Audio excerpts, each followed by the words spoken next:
Kill Crab by Tumbleweed Games was released July 19th of 2023 for free on Steam.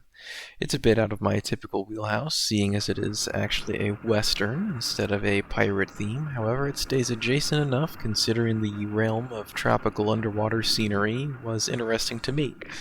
Welcome to Driftwood. Also, the narrator in his campy voice reminds me of an old friend. The game commences with a short tutorial that goes over the controls and some basic abilities like the dash mobility skill or the ground pound.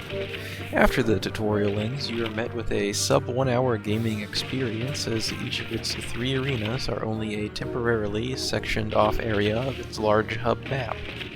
The final boss fight takes place in the middle of the hub area.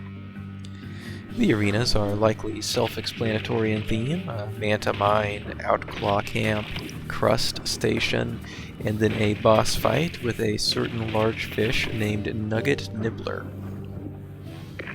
Crust Station. This place is pretty far out. Just an old ranger who worked here. He went mad as hell. When you enter into each area, the gate locks behind you and you must defeat 30 crabs and pufferfish. The fish come from the sky and explode, while the 2 variations of crab, blue for ranged or red for melee, will come and attack you. After you win, the gate unlocks and you'll get another weapon to blast crabs with. The weapons are a trident. By the end, you'll be dual-wielding revolvers. You'll also get a cannon and a harpoon gun. What did I like and dislike about the experience? Well, I thought the graphics and theming were pretty on point. I liked the idea of there being a sort of underwater bullet delay and slowed movement in general. It reminded me of something similar to the opposite day version of Quake. The free price is also hard to argue with. Now the question, what did I not like, will show a much larger list. I felt the arena areas themselves presented poor gameplay. It seemed when you take a certain amount of paces in any direction, the enemies will spawn out of the ground. I would have much preferred a thought-out pattern of waves, increasing in challenge, or a linear format story mission. My incongruent view on the way enemies approach is also amplified by my difficulty to understand when my character was actually taking damage from them.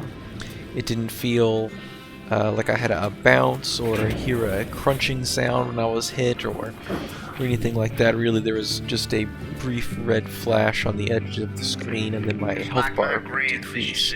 And initially I didn't even notice that that was there at all until I went to play through the game a second time for this review. The extremely short runtime is also really the icing on the distaste cake for me.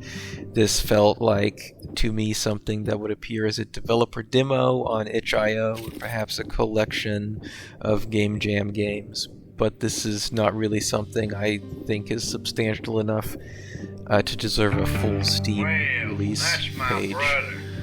There's no indications within any of the descriptions on Steam that say anything like this. I don't think it even mentions its incredibly small gameplay time. I think perhaps maybe if there's like a short message in there that said it was a student project or something like that, then maybe my opinion would be a little bit different. Ultimately, I feel the artistic direction in terms of graphical integrity were great, but the gameplay fell drastically short. Hi, I'm Scurvy Banana. I typically cover pirate-themed games for reviews or walkthrough guides. Today I went a bit off and reviewed this strange underwater crab western. If you like my stuff or want to see more piratey videos, feel free to like, comment, and subscribe. Thanks for sticking through this one.